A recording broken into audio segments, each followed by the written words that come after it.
টানা অনেক দিন রেস্ট করে নিয়েছি, ভাবছি আর টেস্টের কোনো দরকার নেই, বহুত রেস্ট হয়ে গেছে। তো যাই হোক বন্ধুরা, অনেক কথা হবে। আগে বলো তোমরা কেমন আছো? আশা করছি রাধা মাধবের কৃপায় সবাই ভালো আছো। এই যে বললাম অনেক রেস্ট করে নিয়েছি, তাই বলে তোমরা আবার ভেবো না যে আমি এতদিন কোনো কাজ কর্মই করিনি সংসারের। ওই যে রেস্ট বলতে আলসেমি করে করে আমার কাজগুলাকে ক্যামেরা বন্দি করা হয়নি, আর এটাকে আমি রেস্ট বলছিলাম। তবে এই ক্যামেরা বন্দি করাটাও কিন্তু অনেকটা কাজের মতোই। কাজ তো আমরা সংসারের সমস্ত কাজ যে আমরা গৃহিণীরা করি, তার মধ্যেও ক্যামেরা করে সেই কাজগুলোকে তোমাদের সাথে প্রেজেন্ট করা, সেটাও কিন্তু বিশাল বড় একটা কাজই বলতে পারো। যারা সোশ্যাল মিডিয়াতে আমরা কাজ করি, যেই প্ল্যাটফর্মেই কাজ করি না কেন, আমাদের সংসারের কাজগুলোকে কাজ করার ফাঁকে ফাঁকে ক্যামেরা বন্দি করে সেগুলোকে সাজিয়ে গুছিয়ে তোমাদের সাথে প্রেজেন্ট করা, সেটাও কিন্তু একটা কাজ। আর সেই কাজগুলো থেকে বলতে পারো অনেক দিন আমি কিন্তু অনেকটাই দূরে ছিলাম, বিরত ছিলাম। তো ভাবলাম আর কত, অনেক দিন তো হলো, এবার নিজের কাজগুলোকে আর এই যে আমার ভালো লাগাটাকে আবার আমি তোমাদের সাথে প্রেজেন্ট করি। কারণ আমার এই সংসারের কাজগুলাই আমার ভালো লাগা। সংসারের কাজগুলোকে যদি আমরা বুদ্ধি খাটিয়ে না করি, তাহলে কি বলতো, সময়ের মধ্যে আর কাজগুলোকে একদমই করে উঠতে পারি না। তাই জন্য কি করতে হয়, সবার প্রথমে খুব সকাল করে কিন্তু ঘুম থেকে উঠতে হয় আমাদের মতো প্রত্যেকটা গৃহিণীদের। তো আমিও সেটার ব্যতিক্রমী নই। আমিও খুব সকাল সকালে ঘুম থেকে উঠেছি। ঘুম থেকে উঠতে একদমই মন চায় না, তারপরেও কিন্তু উঠতে হয়। কেন বলো তো, সময়ের মধ্যে সবগুলা কাজ গুছিয়ে করে উঠতে পারবো কি না, সেই কথাটা যখন মাথার মধ্যে ঘুরপাক খেতে থাকে, তখনই কিন্তু আর ওই যে আলসেমি বলো আর ঠান্ডা লাগা বলো, কোনো কিছুই কিন্তু আর মনে থাকে না। তো খুব সকাল সকাল ঘুম থেকে উঠে ঘরের সমস্ত কাজবাজ শেষ করে ছেলেকে স্কুলে পাঠিয়ে দিয়েছিলাম। তারপরেই বলতে পারো হাতে ক্যামেরাটা নিয়েছিলাম।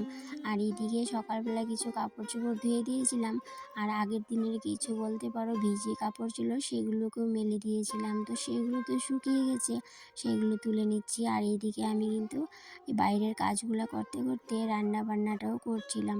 কারণ এইদিকে যদি ভাবি যে বাইরের কাজগুলো আগে করে নেব, তারপরে রান্না বান্না করব, অনেকটাই দেরি হয়ে যাবে। সব সময় আলসেমি না করলেও মাঝে মধ্যে না একটু আলসেমি করতে বেশ ভালো লাগে।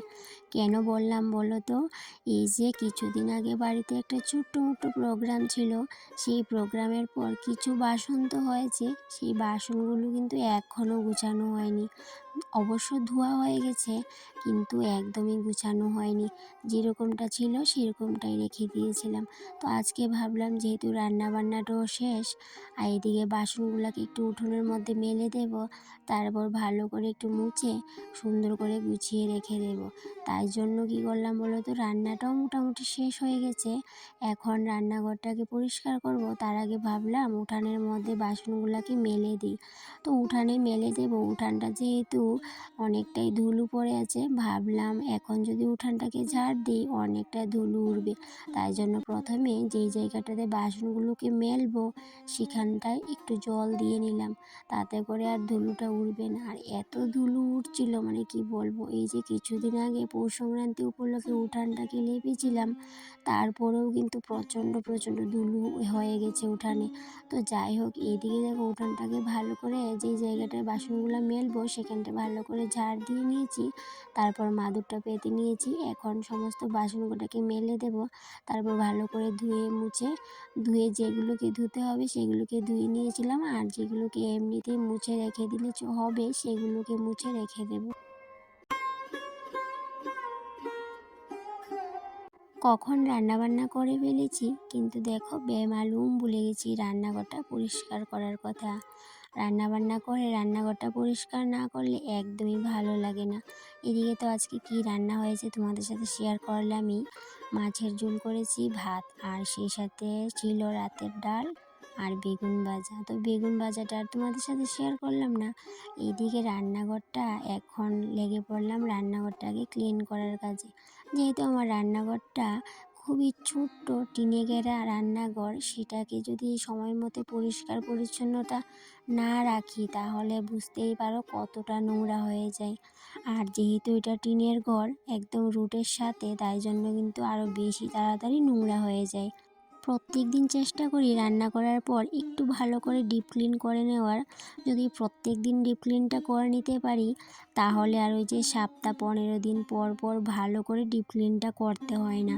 প্রত্যেক দিন কাজ করলে সেই কাজের ভারী কাজটা একটু হালকা হয়ে যায়, তাই জন্য চেষ্টা করি প্রত্যেক দিনের কাজটা প্রত্যেক দিনই সেরে নিতে।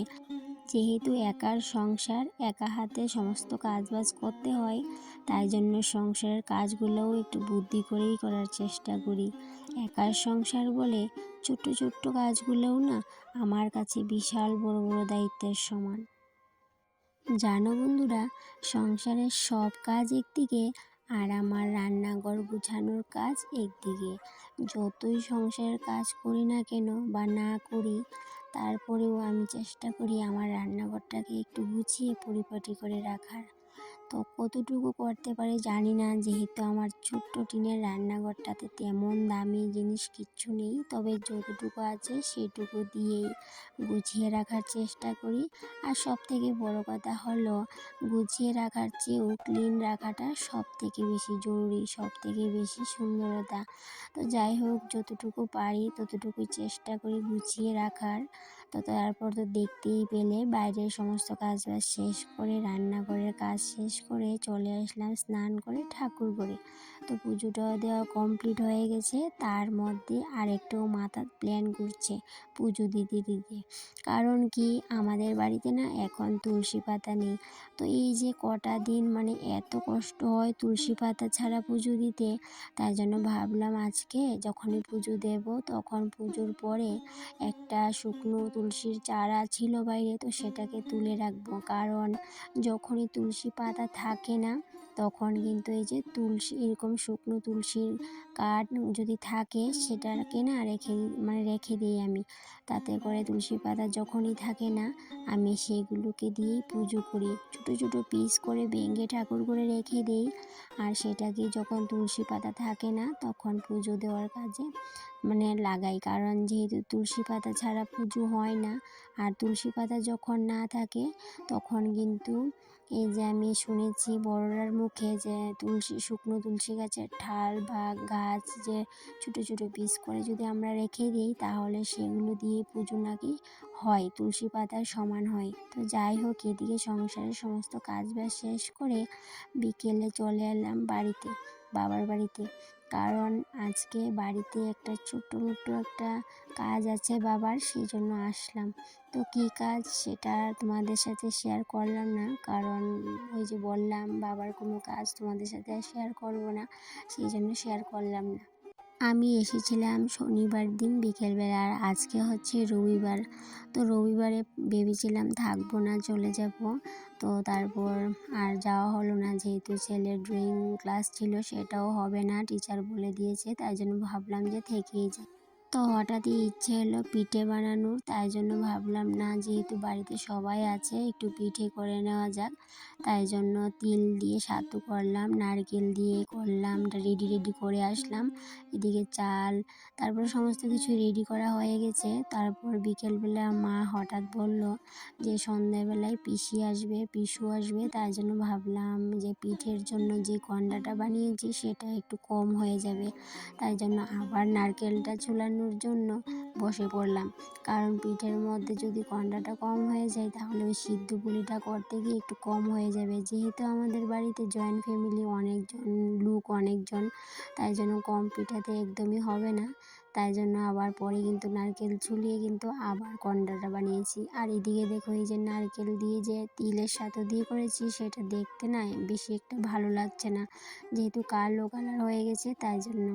আর অনেক দিন বাদেই বলতে পারো, অনেক দিন বাদে বলবো না, আমি ফার্স্ট টাইম তিলের সাথে দিয়ে করছি। কারণ ছোটোবেলায় খেতাম, বেশ ভালোই লাগতো, তাই জন্য আজকে মাকে জিজ্ঞেস করে করে এই যে তিলের সাথে করে নারকেল দিয়ে আমি বানিয়ে রাখলাম। আর এইদিকে চাল ভিজিয়ে রাখলাম, তারপর একটু চিড়েও ভিজালাম, চিড়ের পুলি করারও প্ল্যান।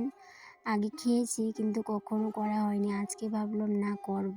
যেহেতু বাড়ি আসলে এই যে পিঠা করি সবাই কিন্তু ভালোবাসে, তো তাই জন্য ভাবলাম না সমস্ত ধরনের পিঠা তো করতে পারবো না, 3 থেকে 4 রকমের তো করাই যেতে পারে। তাই জন্য ওই যে বললাম, আবার ওইটা কম পড়েছে যেহেতু তাই জন্য একটা নারকেল ছুলাচ্ছি। আর এদিকে আজকে আর পিসি কিন্তু আসেনি, ট্রেন পায়নি, তাই জন্য পরে ভাবলাম যে পিঠা তো করেছি, পিসু তো আর আসতেই পারেনি। কিন্তু পরের দিন সকালে ঠিক এসেছিলো, ফার্স্ট ট্রেনে চলে এসেছিলো। আর এর মধ্যে আমি কিন্তু সকালবেলা বাড়ি চলে গিয়েছিলাম, কারণ সকালবেলা আমাকে যেতে হবে একটু অন্য কাজে, সেটা আমি তোমাদের সাথে অন্য একটা ব্লগে শেয়ার করব। এদিকে দেখো নারকেলটা যখন ছুলাচ্ছিলাম তখন নারকেলটা ছুলিয়ে দেখি নারকেলটার মধ্যে গাছ হয়ে গেছে। তো প্রথমে ভেবেছিলাম নারকেলটার ভিতরে ফুলটা হয়তো বা ভালোই হবে, মানে খেতে মিষ্টি হবে, কিন্তু একটুকু কিন্তু মিষ্টি হয়নি। তো এইদিকে দেখো সন্ধ্যের পরে যে পিঠা পুলি রেডি, এদিকে তেলের পিঠাও করে নিয়েছিলাম, তারপর পাটিসাপটা করা হয়েছে, তো আরও চিড়ের পুলিও করা হয়েছে, সেগুলো আর তোমাদের সাথে শেয়ার করলাম না, এই দুটো পিঠেই তোমাদের সাথে শেয়ার করলাম। তাহলে বন্ধুরা আজকের ব্লগটা এই পর্যন্তই রইল, আবার দেখা হবে পরবর্তী কোনো একটা ব্লগে। ততক্ষণে তোমরা ভালো থেকো, সুস্থ থেকো, আর এইভাবেই আমার পাশে থেকো। টাটা।